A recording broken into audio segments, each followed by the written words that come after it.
We'll get back to North Korea, but first we must begin with the horrifying events in Charlottesville, Virginia this weekend. It all began with a gathering of people who are anti-immigrant, anti-Semitic, anti-black, what some might call anti-American. These racist protesters were there to oppose the removal of a Confederate monument. The events ended with a terrifying scene as a car drove into a crowd of counter-protesters, injuring many and killing one. The president responded, but disturbingly didn't single out the racists, instead condemning, quote, hatred, bigotry, and violence on many sides, unquote. Let's bring in a panel. Melody Barnes was director of the White House Domestic Policy Council under President Obama. She is now a visiting professor at the University of Virginia. Rick Perlstein is a historian of American conservatism. Also a historian, Tim Naftali was director of the Nixon Presidential Library, and before that also taught at the University of Virginia. Melody, let me ask you, how much of this is an eruption of something that has been simmering underneath, and I mean particularly simmering ever since the election of an African-American as president? And what did you notice in the White House? What information were you getting about these kinds of movements and these kind of currents in America? Well, first of all, Fareed, thank you so much for having me this morning. And I actually want to go back further than this past election or my time in the White House. And I would say to the nation and to your viewers that we can't view what happened yesterday as a Charlottesville problem or a Virginia problem, that this is the American problem, that the roots of what happened yesterday go back to 1619, to the founding of our country. And we will not only do ourselves a grave disservice, but we will inflict more harm on ourselves as a country if we don't contextualize what happened yesterday in the roots of white supremacy and entitlement that led to a young woman being killed yesterday. But it is a scene that we have seen over and over and over in our country through slavery and through lynchings and through the civil rights movement that led us to yesterday. And until we have a cold, hard, honest look at our American history and the DNA of America, we will not be able to deal with these issues. They were further inflamed, I believe, as people reacted and responded to President Obama's election in 2008 and re-election in 2012. And certainly President Trump has created an enabling environment through his statements over the last many years. But this is a history that belongs to the ages. Rick Perlstein, you have studied and written a lot about the right in America. Is it fair to say that this has always been, to take the modern version of what Melody Barnes was talking about, there has always been this undercurrent within some elements of the conservative movement, or is that unfair? I think that's very fair, and I endorse profoundly the substance of what Melody Barnes is saying. Think about this. What the people were marching in defense of in Charlottesville, Virginia, was a statue to a man who led troops into battle in treason against the United States in order to defend slavery. Starting in the early 60s, when the civil rights movement was basically challenging white supremacy with the power of people's bodies and religious faith, that movement to basically celebrate the Confederacy enjoyed enormous resurgence in the early 1960s. That's when we began to see these statues being built and Confederate flags being waved. And ever since then, that sort of lost cause, kind of wave the bloody shirt ideology, and the ideology that whenever something goes wrong in your world, you can blame a diabolical conspiracy. You know, this is kind of McCarthyite language. And that's where Donald Trump comes in.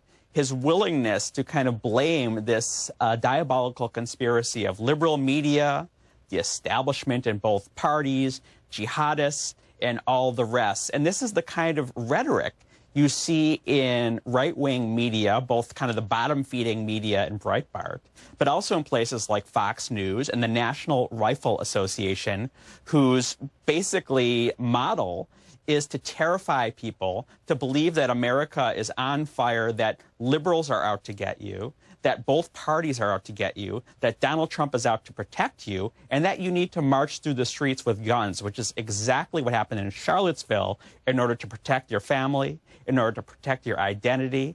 And when we see Donald Trump saying something like, the problem that is revealed in Charlottesville is that children can't go out in front of their yards and play, this is a direct signal to the worst, most corrosive white supremacists who, by the way, are calling their rally a rally to unite the right.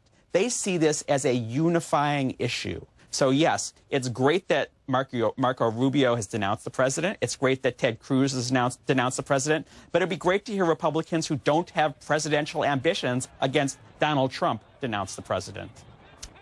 Tim Naftali, the extraordinary thing here is how this has really come out. And as Rick Perlstein says, they're being quite open and blatant about what it is they're talking about. It used to be quieter, right? It used to be, but I want to make a point about that statue, okay? Because one of the problems we have in America is we don't deal with our history very well. We have these moments where liberty expands, and when our country undergoes real social change, and it's at those moments that you get this reaction. That statue is from the 20s. There were four, I used to live in Charlottesville, there were four Confederate statues from the 20s, not from 1880. Why the 20s? Because this was after World War I, and there had been enormous social change in the United States. This is the time when you had the second coming of the KKK. Right. The 1960s, we saw the return of the Stars and Bars. Why? Because of a fear among white supremacists that they were losing their country, and we're getting it again. So the one thing to keep in mind is we have this cycle in this country of terrible reaction. And each time it's a test of moral courage on the part of our leaders.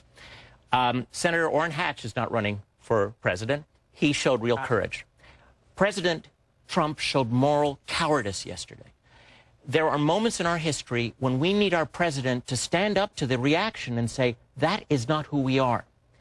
In the 1960s, the Republican Party, and Rick knows more about this than I do, was better at policing the fringe. They called it the John Birch Society than they are today. They are not able to police the fringe. This fringe seems to be mainstream in the Republican Party. That's the fear for the country. That's the problem. We'll be back in a moment to talk about the big questions of the future. Where do we go from here? What is the way out of this deep polarization in America? And we are back with Melody Barnes, Rick Perlstein, and Tim Naftali. Melody, I'm wondering where you see this going forward. How does one begin to re-knit some of these kind of unraveling threads for America? I think that's the important question of the day, and I would say there are at least three things that have to happen. First of all, yesterday, President Trump said that we need to study what happened in Charlottesville. And yes, we have to understand for legal purposes what happened in Charlottesville yesterday, but we don't need more studies or commissions or made-for-television conversations about race.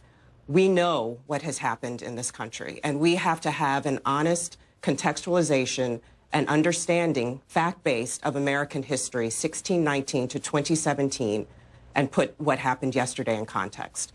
Secondly, we have to deconstruct issues around our economy and around our laws and that deal with and perpetuate issues of inequity so that we can create opportunity for everyone. And that includes both people of color and Americans who are white, low-income whites. Race has been used as a great wedge to divide insidiously, and we have to, as you say, knit people back together.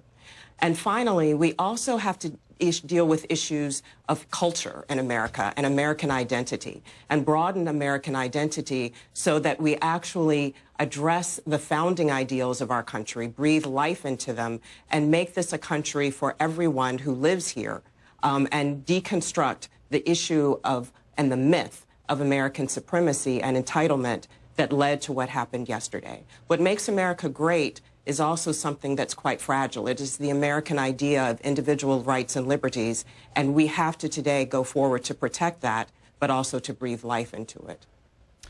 Rick Perlstein, is there a way you think to get these groups to stop feeling so scared that their world is being overwhelmed? I mean, because it does seem to me this comes from a kind of insecurity and paranoia that they are being overrun in a country in which, still 75% white, dominated in almost every, in every respect. I think of the Republicans who control the White House, both houses of Congress, the Supreme Court, and almost 2/3 of the state legislature, acting as if they are in some way a kind of besieged minority. Right.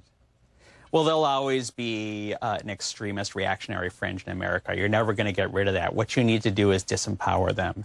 And I'm afraid to say that, it's fashionable to say we need to knit the country together by ratcheting down polarization. But I think prior to that, we have to defeat the anti-American thugs who have taken over operational control of one of our major political parties. So basically, these people are kind of barking in the wilderness instead of being amplified by the President of the United States.